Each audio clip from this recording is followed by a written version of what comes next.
For my crash out final bosses, y'all, at some point y'all gotta stop.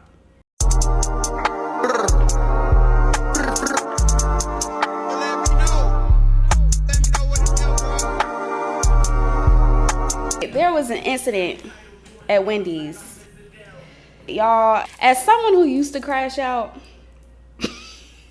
it's not worth it. It's a lot of energy put into it, and I would say that, you know, you regret it afterwards, but I ain't gonna lie, I didn't regret it all the time. I didn't regret crashing out. The only time I regretted ever crashing out was when I ended up in jail behind it. And the crazy part is I didn't even overly crash out this time. I just I almost beat up a police officer. Like, it's a long story, but yes, once I ended up in jail, and when I went, this was during COVID, so I wasn't with like the rest of the population. I had to go straight to like solitary confinement. This was during Christmas as well. I was in jail during Christmas. I had got locked up on a Tuesday or Wednesday night, and I had to wait until Monday until the judge came back to go to see the magistrate and take my tail home. Y'all, when I tell you, it's a long story, y'all, because I met a guy in there who was giving me like soaps and stuff and bringing me peanut butter crackers. He bought me a book. It's a long story. I might do a story time on it because, yeah.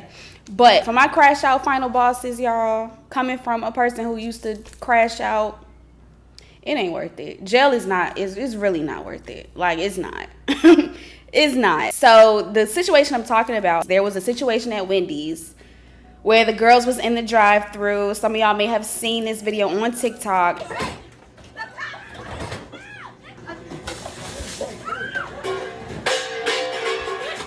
My first and only thought that whole video was, who is cleaning this up? Then I guess they dropped their crock in the window, and they're gonna have the nerve to ask for their crock back. Who was gonna give you your crock back, boo? Who is gonna give you your crock back? Like, stuff like that, I look at it now and I'm just like, ghetto. My girls, like, crashing out is not, I'm not gonna say you're gonna regret it, because like I said, I've crashed out a couple times. I honestly didn't regret it, because if you got me to that point, then 9 times out of 10 you deserved it. And yeah, the only thing I do regret about my crash outs in the past is crash outs are never justified. Especially back then when I was smoking weed. I feel like weed irritates you. It definitely aggravates you. It makes you more susceptible to crash outs. Like, weed will do that. People can sit here and act like, oh, weed will have you crashing out and irritated because you ain't smoked the blunt. I would not recommend crashing out, y'all. It's too much energy being put into that, and a lot of times people are not worth your energy. They're not. But right now, at this point in my life, if you get me to the point where I have to crash out on you in real life, you've done too much. All right, so there's another situation. There's a family, like, okay, there's a woman. She posts her family. She had a baby in her 40s and stuff. Her daughter got married at 18, I think, but they were talking about marriage at 17. And there's some controversy around her daughter getting married. She got married at the end of last year, and now she's pregnant, and she's 18. There's some controversy about her being married so young and all that. And I'm just like, I genuinely get choked up with this, because I'm a person,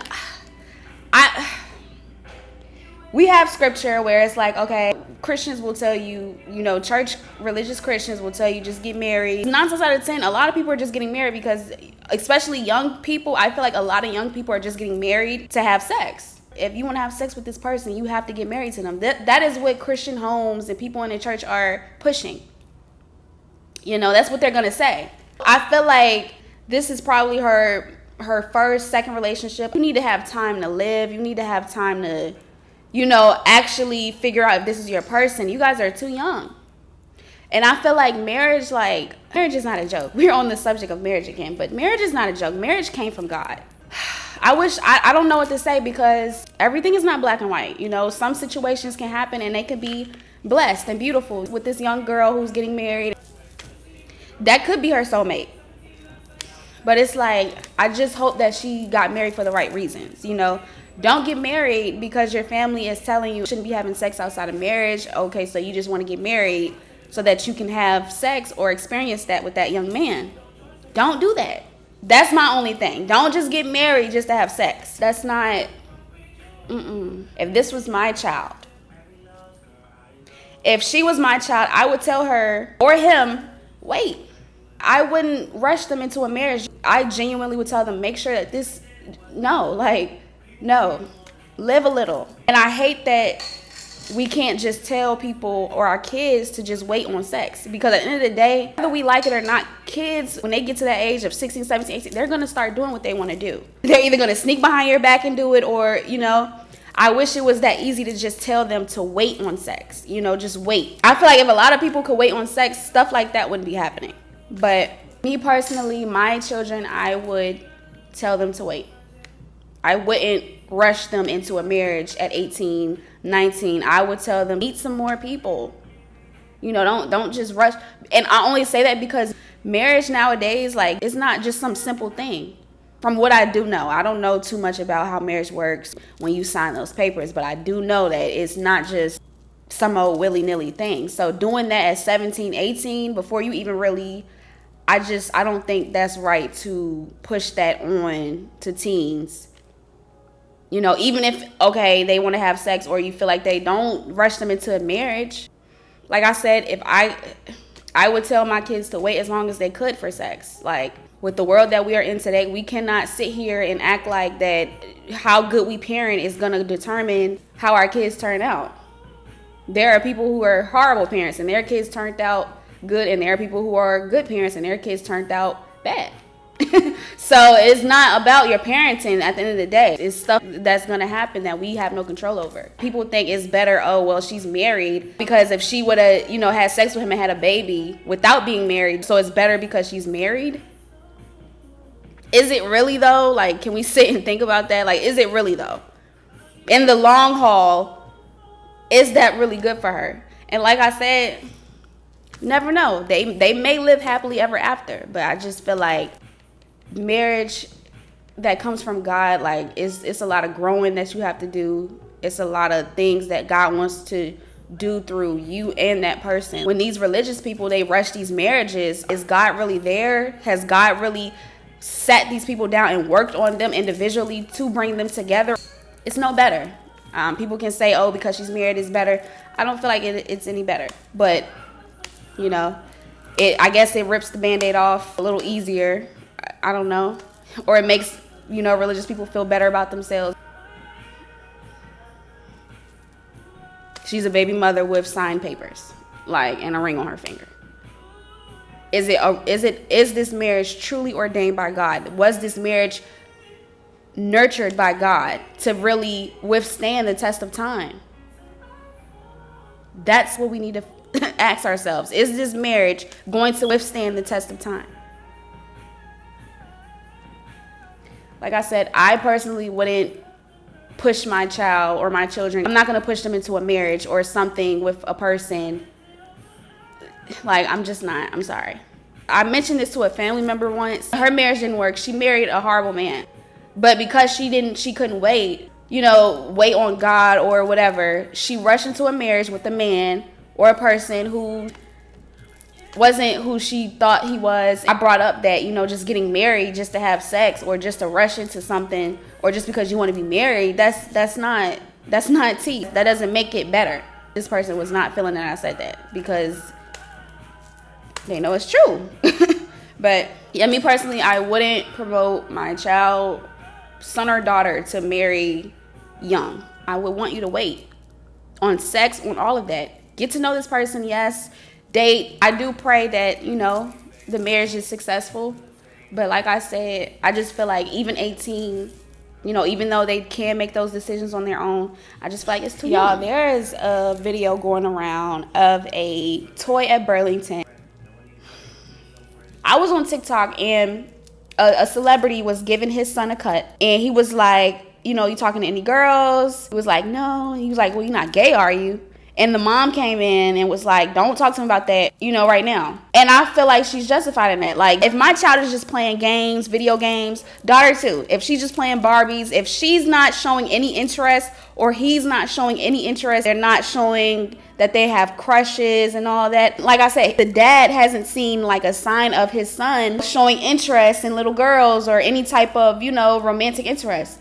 Let that child play his games and mind his business. If the children are not showing that they have a crush or whatever, or let it be. Don't even bring it up. Don't give them that to think about now. Now, if they start showing interest and start bringing it up themselves, then you have that talk with them. The son's father asked that question, asked him if he have any girlfriends or is he gay. Him and the mother, got into a little argument, and I feel like she's justified in that. If he's not focused on that, don't bring that into his focus. Like I said, children, just let them be children. If they're not focused on certain things, don't push that onto them. Let's bring it back to this toy at Burlington. I talked about the situation earlier because this is not just a LGBTQ thing. This is universal, baby. Don't put none of that stuff in my child's face if they're not focused on it. Because now you're pressed to put this in children's face. That was my whole big issue with the LGBTQ community and the agenda. Kids shows, kids movies. I don't care how the LGBTQ community feel. They want to be so butthurt about everything. I'm saying this for heterosexual things too. If my child is not worried about stuff like that, don't sit there and try to put it in their face. That's not okay. And it gets me upset. Leave the children out of it. Whatever agenda that people have, leave children out of it. It's not okay, and that's unacceptable. Why is this toy twerking with his butt? Like, come on now. She got mad at Burlington, but first of all, we need to go back to who even thought it was okay to create this toy. We need to go back that far. Who thought it was okay to create this toy and send it off to little kids, children? That's the problem. Burlington, you didn't have to put it on the shelves, but we need to go back to the source. Growing up, we loved movies, and our actor that we loved was Jim Carrey. We loved to watch Jim Carrey. Jim Carrey is the funniest guy ever, In Living Color. And the crazy part is I watched his movies before I got into In Living Color, because for some reason In Living Color, you really can't find it anywhere. I don't know if In Living Color is blacklisted or what, but I genuinely love those shows where it's those little skits and stuff. What other show did I like? Amanda Please. I loved Amanda Please with Megan Bynes. I think that's what her name is. Amanda Bynes or whatever. Jim Carrey in Living Color, legendary. His movies, legendary. Recently, he's been trending. And people are saying that he's a clone. I'm telling you right now, that mother back there is not real. Y'all, Jim Carrey just went and got a facelift, y'all. People are so funny with their conspiracy theories. Funny because you can tell he's milking it. He knew people was gonna react this way. His interviews are so funny. When he's talking to them, he's speaking slow, trying to give that he's cloned. And I genuinely feel like. Prediction. Oh, loved it. It's so beautiful. And having Michelle, Camilla Cotono. Jim Carrey knows what he's doing, bro. Leave Jim Carrey alone. All he did was go get a facelift, y'all. He is okay. It is Jim Carrey. That's how I feel. That's my guy. Okay. I'm like, what is the uproar about? People are saying this man is cloned. He just got a facelift. That's it. If these women can go get them a facelift, he can go get one too. He can go get one too. Jim Carrey, you look good. I don't think you're cloned. I genuinely think you just went and got a facelift and you're milking this whole thing. No Jim Carrey slander will be ever tolerated in my opinion. I came across a video on TikTok and this woman was like, y'all, she don't like the man bun. Let me tell y'all something. I don't like any flat top hairstyle on a man. Having all of this cut off and then you just got this at the top. I cannot stand that freaking hairstyle on men. I just can't. Please. I'm also not a huge fan of dreads, okay? If they're clean and they look nice, then okay. But dreads are I don't know. They're kind of dirty to me. I don't know. And they don't always look that appealing. I'm not a fan of dreads, y'all. I know women love the dread head and they done made that a trend. I'm not a fan of it. You know what I like? I like a nice low cut. Like on a man, a low cut is just so like pure to me. Like it's like, I don't know, I just want to rub your head. Like I hate the flat top in any style on a man. Whether it's a dreads with the flat top, whether it's the man bun or a regular bun with the flat top, I cannot stand it. So yeah, I agree with sis. I agree. Like I said, the low cut will always eat for me. The low cut will 100% always chew every other hairstyle on the man up or haircut. Period. But it's about that time, y'all. The weather is warming up. I am thawing out. I'm excited for this summer, for this spring. And yeah.